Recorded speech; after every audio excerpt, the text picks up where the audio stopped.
Howdy, folks. So this is going to be a probably three-part series on just generally how to break down and build large-scale projects. I know that based on the last mini project and some of the homework challenges, people have been having a little bit of an issue with that.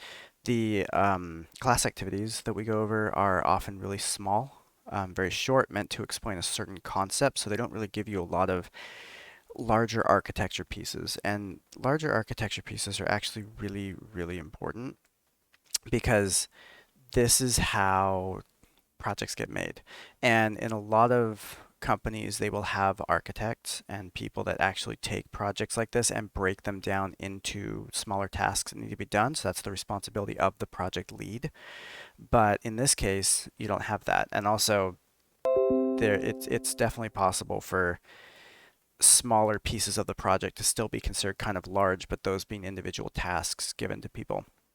So what we're going to do today, we're probably not going to actually have any code that we write, but what I want to do is just talk about this particular mini project and how we break that down into tasks.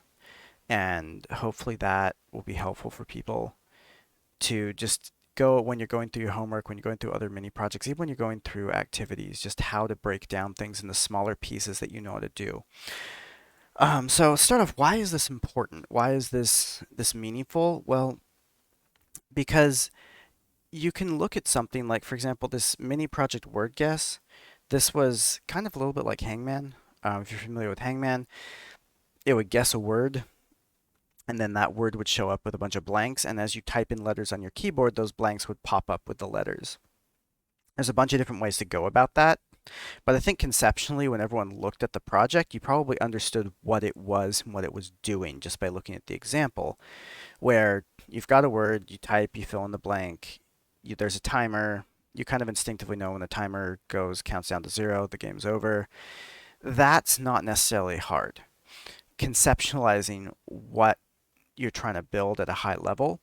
Then on the other end, we have stuff like creating a variable, calling a function, creating a function, using query selector to fetch an element from the DOM, attaching an event listener to an element, conditionals. Those are each individual little tools, and you can understand those well or not well also, but the difficulty becomes getting from those small basic building blocks to the larger piece.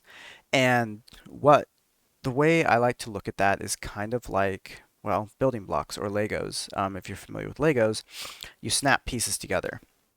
All right, you take a tiny piece, take another tiny piece, you put them together, that makes a slightly bigger piece. Um, Code can be structured very similarly. In fact, if you do structure it that way, it's often considered very clean. Um, if I have a blue brick, let's say, maybe I snap a red brick on top. Now I've got a blue and red brick. Well, code also just lets you duplicate that a bunch of times, which makes it really handy too. So look for commonalities. So let's start taking a look at this README and let's see what we got. Complete applications to meet the following criteria. As a user, I want to start the game by clicking on a button. I want to try and guess a word by filling in a number of blanks and match the number of letters in that word. This is a huge thing already. Want the game to be timed. I want to win the game when I've guessed all the letters, and I want to lose when the timer runs out. And I want to see my total wins and losses on the screen. So this tells us a couple things. It's interactive. We know that because we have the words clicking on a button, filling in a number of blanks. So that means that the user can do something. And we're not really too concerned with how the user is going to do that right now. We're just filing that away. Well, we could even write it down. Things we know about the project. It will involve user interaction. Now you might be thinking, well, yeah, of course it involves user interaction. We're doing web design. Well, that's not always the case. There are definitely projects that you'll get where it's something that's happening that doesn't actually involve user interaction, and maybe it's just like a bug in the system.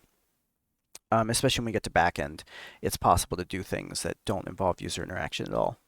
So we know it involves user interaction. We know we have a button. We know we're going to have a number of blanks. We know we're going to have words. So we're dealing with words as an object. And actually, maybe objects is a bad word, as a thing that exists in our program. So we know that we're going to have to deal with words at some point. So we just need to keep that in mind. Okay.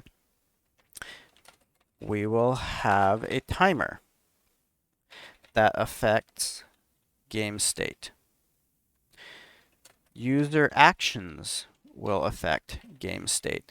Again, that's kind of an obvious thing. If you've played a game, well, of course the user's actions are going to affect the game state, but it's still good to write it down just so that you're aware of what you're dealing with. So now we know, okay, user interaction, we have words, we have a timer, we have game state. Okay, what else? We have a win condition, we have a loss condition. So this is important. I want to see my total wins and losses on the stream. What that means is we're going to need to persist data. So we're going to persist data about win-loss count.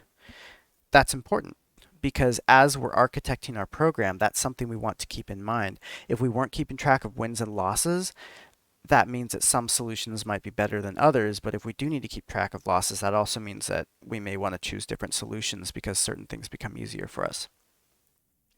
Specifications: when user presses a letter key, the user's guess should be captured as a key event. That's not really a new thing for this. We already know we're dealing with user interaction, and user actions affect game state. Whether it's a letter key or a button, it's not really a big deal.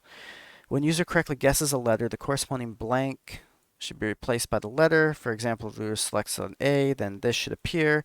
So we know from this that this is kind of explained to us how the game state changes. So let's take a look at that.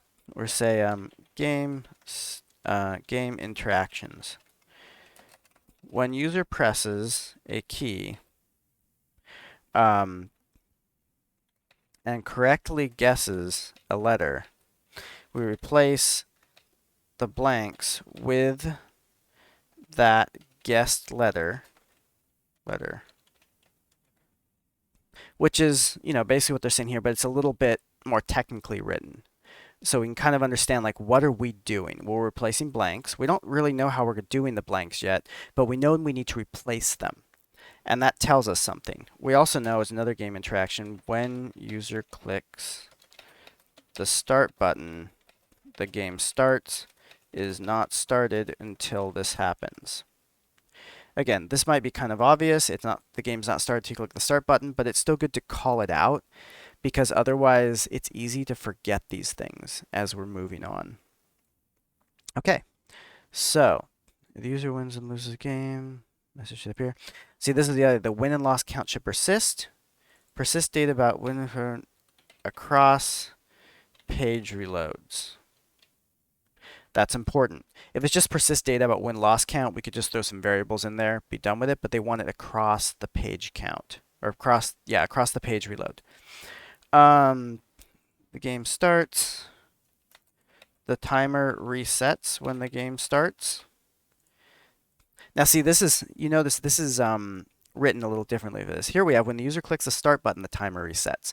But when the user clicks the start button, the game starts. And so now I'm not tying timer reset to the start button. I'm saying the action that caused the timer to reset is not actually the start button, it's the game starting. We may actually want to start the game from other places than the start button. So the way we look at it is like the start button triggers the game start, but other things could also trigger the game start. What does the game start trigger? Well, the game start triggers the timer reset. Let's see. User's game, user guess. Let's see. When the game ends, the timer should stop and a message should appear. When the user wins, chooses all correct guesses, or I guess it's a bad way of saying it, correctly guesses the word, the game ends. When the timer runs out, the game ends. Again, you can see I've written this a little differently from how they have here. When the user wins or loses a game, a message should appear and the timer should stop. I rewrote that as two cases that could cause the game to end. And then when the game ends, this action takes place. So this again, this is an event, game ending. We trigger that event from two different places. The message appearing and the timer stopping, they don't, with some, I mean, the message will care, but the timer stopping doesn't actually care why the game ended. It just knows the game ended and it's time to stop. So that's important because as we're starting to scale this and starting to work at this, we need to keep that in mind. So I think that's pretty much everything here. We'll keep this up just in case. And you notice, how can you add a reset button to set the win-loss counts back to 0? That's another thing that we could add in here, is just an action that happens that has to do with persistence. So let's take a look at the tasks that we need. This is the next step. This is a big project. So we really want to, kind of how you've seen some of your activities, we want to break this down into acceptance criteria. And I'm not going to pick acceptance criteria exactly how we've shown the activities. I'm going to write it a little differently. But what we're going to say is, so first task, right? What is the very first thing that needs to exist on the page or in the project? You might think it's the start game button. That's not actually it. We don't actually need the start game button to exist to start the game. That's kind of the idea of these two actions being connected but separate.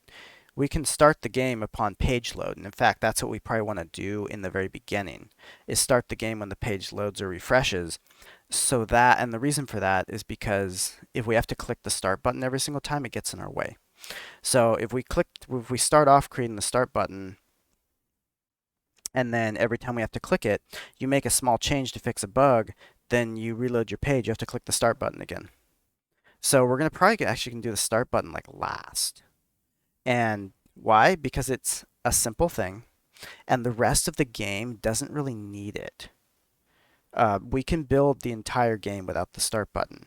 And you should do this with a lot of things. Like anything that requires the user to take an action, do it as late as possible, instead using like placeholder or test data, because that means that you can more rapidly write your code and get and see those changes without having to re-enter data. Like imagine if you had we're testing a form, and all you're doing is testing that form submitting. Well, if you have to type everything into that form constantly, it's going to be really hard to test. But if you set it up so that the submission function just automatically gets called every time the page loads, but you just have dummy data in there, or sample data, it means it's a lot quicker. And we can go over that a little bit later in this series, probably not this video, but later when we are actually starting to code this. So tasks. Our first task, the biggest task, is actually this one. So each one of these can be an individual task. So as a user, I want to try and guess a word. I'm just going to put a thing here. By filling in a number of blanks that match the number of letters in the word. What do we need in order to do this? We're not talking about code. Just from a conceptual standpoint, what do we need? We want to get to the point where we can guess a word by filling in a number of blanks that match the number of the word. Prerequisites of that, and this is, you have to go really simple here. You could say a prerequisite, oh yeah, a prerequisite is that I have blanks. But we can go even further down and say a prerequisite is that we have a word. So we need to have a word. That's pretty simple, right? We can do that. Like that's like one line of code. Var word equals hello. We have a word. So we start off, we need to have a word. Okay? That's the first task. Just get something that has a word. We need to have some way of tracking the user's guesses. Now, there's a number of ways we could go about that. We could have an array that keeps track of all the guesses and apply it on. We could have, as I saw some people do for this, we could have a list, an array that starts out all blanks, and then we update it with the letters. Either one of those completely valid. There's probably a dozen other ways of doing it. The important thing to bear in mind, we don't care which one we're picking right now. We don't care. That will be a become apparent later on to us once we actually start writing code. Right now, the important thing is that we just need to know that that has to exist. We need to have some way of tracking the guesses. Okay. We need, now the next thing, okay, we have a word. We have a way to track guesses. So we're just assuming moving forward on our task list that that's been done. Assuming that's done, what will we need to do next? Well, we probably need to display those blanks on the page. We need a way to display a number of blanks equal to the word letter count. Okay. Okay, we know we need to display the blanks somewhere. Again, we don't care how we're displaying them. We could even have just a single counter that says there are 6 blanks left in this word, and as you type letters, it says there are 4 blanks left in this word. There are 2 blanks left in this word. Design comes later. Right now, we're looking at the structure, the underlying business logic, as we call it, of the program. We just need a way to display the number of blanks equal to the word letter count. Notice I'm not even saying we need a way to track the number of blanks because we kind of assume that. Well, I guess that's an interesting point. We are assuming that. So we need a way to track the number of blanks, which should be equal to the word letter count. And then I can change this to, we need to display the number of blanks. So that's even simpler. Now we've got this variable which is handling all this stuff and all that logic. Now we just need a way to display the number of blanks. Cool. All right. So now we're showing the blanks somewhere. We assume at this point, we get to this point, we're displaying the blanks on the screen. And the important part is that at this point you might be thinking, oh God, I don't know how to do that. I don't know how to display the blanks. I don't know how to handle that. I don't know any of those stuff. Don't worry about that. We're not worried about the how right now.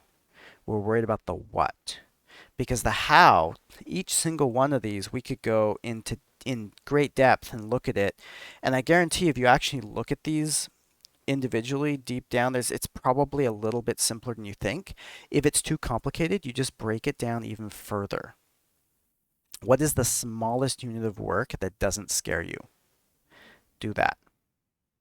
What is the next piece of work? Is it scary? Break it down. See what little thing, like even for we need to have a word, that can be broken down to, we need to define a variable that tracks the active word, which could break down to define a variable equal to a string. The thing, it doesn't actually have to be a real word for testing purposes. Define a variable equal to a string. Well, you know how to do that. That's a thing that we covered a couple weeks ago. You know how to take care of that. This is a small enough task that you can work that down. Okay, then this comes up here. We need to find a variable that tracks the active word. Well, have we done that? Well, maybe we need to change the name of the variable. But that's also not a difficult task, changing the name of the variable to map to something. And we'll go over this later when we do pseudocode. But I just want to show you that like this is how you make these tasks doable. You break them down into smaller and smaller pieces until you finally get to a piece where you look at it and you just say, oh yeah, I can do that. That's not that hard. As soon as you get to that point where you say that's not that hard, that's good. You've broken it down to the right level. And then you keep on going. Okay, we need a way to display the number of blanks. This we could break down into, we need a container on the web page that will hold the elements that represent the blank letters. So that's just create a section somewhere. Create a section somewhere, give it an ID. The next task on this would be we need a function that populates the above container based on the number of blanks. Okay. That might be a little complicated, so we can dig into that a little bit further. How do we do that? Well, the first thing define a function named generate blanks. That's not a scary task, right? It's just an empty function. You don't have to do anything else with it. Just make that function. Next thing, inside, well, from here on, we kind of assume everything goes inside this function. Fetch the container element from the DOM. What does that mean? Use document get element by ID to get a reference to the container. Right? We've done that. We've done that a bunch of times. We know how to just call that function with the ID that we want, that we just created in our page. All right. And you see, again, break that down into a small enough task that it becomes something that you know what you're doing. You know how to do this. This becomes a little more complicated, like how do you figure out what these tasks are? But all I would say is if you were explaining this in just a standard language to somebody who I guess the best way to look, someone who is really stubborn and would only do literally exactly what you told them to. How would you explain this task? Like if you were trying to tell someone, go pick up that paper and put it in the trash, and they just look at you and say, what paper? So you have to clarify. Go pick up that paper that is blue and green and has writing on it and put it in the trash. And they would look at you and they'd say, well, I'm not near that paper. So then you'd have to go more further. Go walk over to the paper that is green and purple and has writing on it. Pick up the paper that has green and purple writing on it. Walk over to the kitchen trash can. Open the kitchen trash can. Place the paper that you are holding in the kitchen trash can. Close the kitchen trash can. Kind of like that, because the computer, that's how you have to tell it stuff. And we use JavaScript to kind of give it a more efficient way once you get used to it of typing. But before you know that, you have to figure out how to give it those instructions in a simplified manner that you're going to be able to write those lines of code for. And that's kind of what we're doing here. All right. So we don't make this too long, I just want to move on a little bit. Track the number of blanks. Display the number of blanks. We need a way to get keyboard input from the player. Okay. We can delve into that a little bit too, but that's also a task that you can break down into its component pieces. And I'm actually going to put I'll put a toggle. When the user enters a key, I'll just say a key for now. We need to check if there are any, how would I say this? We need to check it against the word and update the blanks. That's kind of a big task, so let's look at that. So what do we need to do as part of that? When the user enters a key, determine if it's valid. We can figure out what it's valid means later. We just know at some point we have to check validity, and we're not dealing it right now. We're just going to push that off. Okay, so now we assume we have a valid key, whatever that means. Check if the key input exists in the word. Again, we don't care what that means right now. We just know it's something we have to do. Then, if the key input does exist in the word, then update the blanks with replacing blanks with the appropriate letter at the appropriate place. So again, I'm being very specific here. If I was like, oh yeah, here's 6 spaces, I typed in A, the word has an A at position 2, go ahead and update the blanks. Well, remember, imagine you're dealing with someone who's really stubborn and obstinate. They're like, what blanks? Which blanks do I update?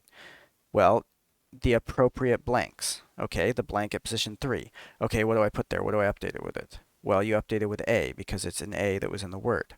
You have to be very specific about your instructions here. Those of you who are parents, think about if your kid really, really didn't want to do a job and you needed to spell it out in explicit detail, or otherwise you knew they were going to purposefully do something wrong. That's kind of what you have to do here. Okay, so now we've updated the blanks. So we're pretty close to this. The user is guessing the word by filling the number of blanks. So we've done this. This is probably the hardest task in here, because you look at all these things that we have to do for it, and these will go down even more. Okay, so then that's this task. It's done. Next task. As a user, I want the game to be timed. Okay. We need a timer variable, or a variable that tracks seconds left in the game. And now I'm realizing something, is that how do we initialize this? Well, I guess we don't really care about that so much. We can go deal with that later. So we have a variable that tracks seconds left in the game.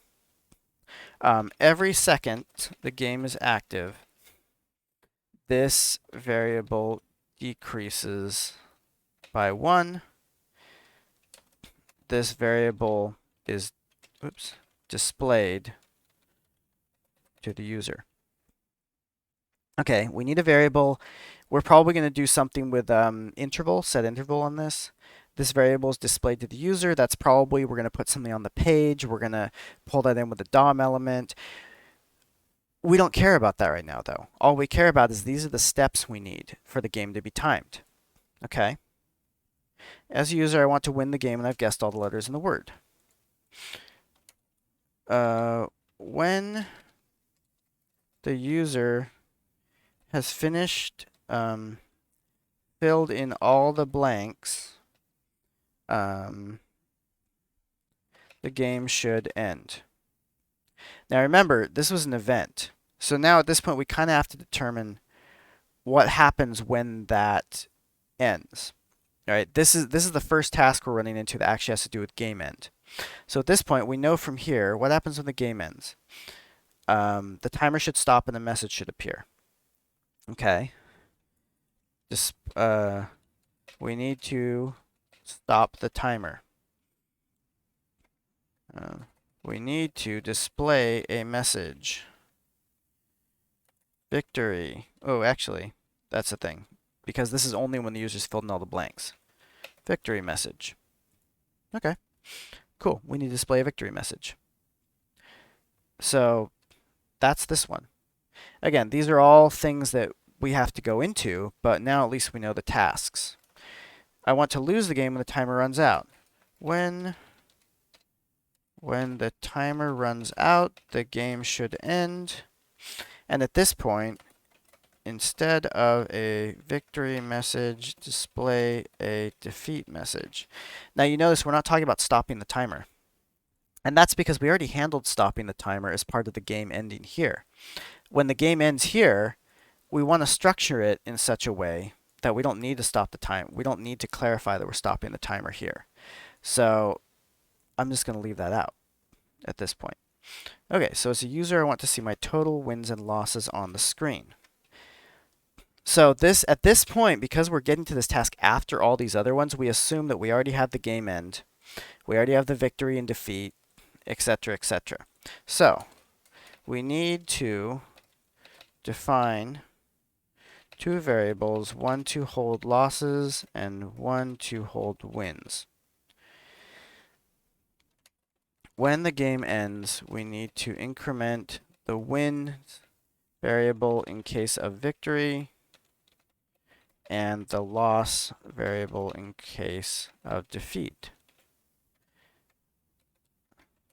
After incrementing, we need to persist these variables to local storage.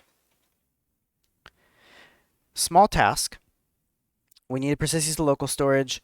We can go into the code on that, but right now, again, we don't care how that works. If we don't remember local storage, you don't need to remember local storage. You don't need to remember how to use it. You just need to know that you're going to use it at some point. Okay? When the game starts, or actually, when the page loads, we need to fetch these values from local storage and put them into the win loss variables. And this is the final piece that wraps up that task. This task alone is enough to do the total wins and losses saved. So we're going to do one final. When the game ends, and again, remember, this is a function that we've defined somewhere probably, or an event that we know is already handled. So we're just adding more stuff into this event. When the game ends, show the wins and losses count in the final message, which the final message has already been defined. It's either a defeat message or a victory message, so we're just going to update those messages. And so you can see at this point, we're building on the blocks that we've placed before. I know by the time I get here, I've already figured out game end. So I can just say, yes, when the game ends, do something, because I already know that when I'm actually implementing this, by the time I get to this task, I'll already know what that means. I already know what game end is. I don't know what it means now. I don't know exactly how that's going to look like. Is it going to be a function doing something? Is it going to be something else? Who knows? But I do know that it's going to exist. And so by the time I get to line 61, I just assume it exists and it's something we can update. The final message is the same thing. I already assume the message exists and it's something I can change because I've already dealt with building that later on. I'm not concerned about the implementation of anything that came before the project at this point. All I'm concerned is with the next little piece that I need to stack on top to move it forward. And that's this. I want to see my total wins and losses on the screen. This handles also saving them and loading them, but that's important because otherwise we wouldn't have them anywhere. Okay, now the final one. As a user, I want to start the game by clicking on a button. This is what brings it all together. Now, at this point, if you load the page, that timer automatically starts, a word is selected, or it's probably just that single word, and the game goes. All right, I want to start the game by clicking a button. We need to create a button on the main page. The timer should not start. Oops, actually, let's go further. We probably want to track whether or not our game is started. So we need a variable to track if the game is started or not. Most things, you should kind of assume if it's something that is changing about the game state, then you probably want to be tracking it somewhere. So you could probably just assume if something changes in the state, you need a variable to track it. Okay, so if the game is not started, now again, we don't really care anymore what this means because we kind of assume we're either dealing with this later or we're dealing with it right here. This is whether the game is started, is this variable. If the game is not started, the timer does not decrement. If the game is not started, the user's keyboard input is ignored. That's important because we don't want the user cheating and figuring out the word before the timer starts. If the game, and here's kind of an important one that we have to think about. How do we start the game? Okay, so when the start game button is clicked, the game starts. Kind of obvious, yeah, but that basically means we're attaching a method, having a start game action, etc., etc. So now it works. It's not a great game though because we only have one word that we defined. So now what we're going to say is final tasks not handled elsewhere. At this point, we can assume we have a game. The game exists. It's just we need to do a little cleanup on it. So we can assume a lot of things. Before the game starts, there is no chosen word. When the game, actually, let's do earlier. We have a list list of potential words defined in an array and assigned to a variable. So this is saying, okay, let's make multiple words, right?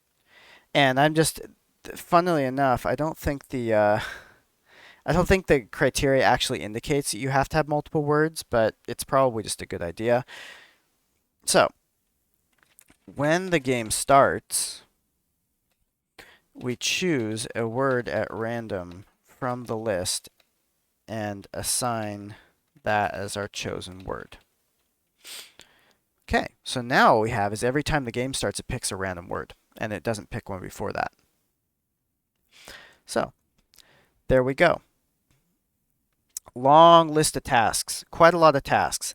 The important thing to bear in mind is that as you get more practice, as you move further on and gain more experience, a lot of this stuff becomes intuitive. You don't necessarily have to write it down anymore. You just start thinking, oh, I need a button here. Oh, I need to do this. Oh, I need a variable here. But now when you're starting out, you're not going to have those instincts. So this is a valuable tool to make sure that you're saying, okay, where am I right now? I'm on this step. What am I doing for this step? Okay, I need a container on the web page that will hold the elements to represent blank letters. And so you just do that. This is the only task that you're working on right now. You're not worrying about anything else and it'll be slow at first. And that's okay because we're all slow when we start out doing this. We're all kind of fumbling around, trying to remember, how do I create a variable? How do I create a function? How do I call a function? Don't worry about that yet. Don't worry about getting fast at it. Just worry about figuring out how to break these tasks down into the simplest instructions you can think of. And then you have to worry about turning them into code. But by the time you've broken it down to the simplest instructions you can think of, hopefully it's more apparent what code you need to have in place for that.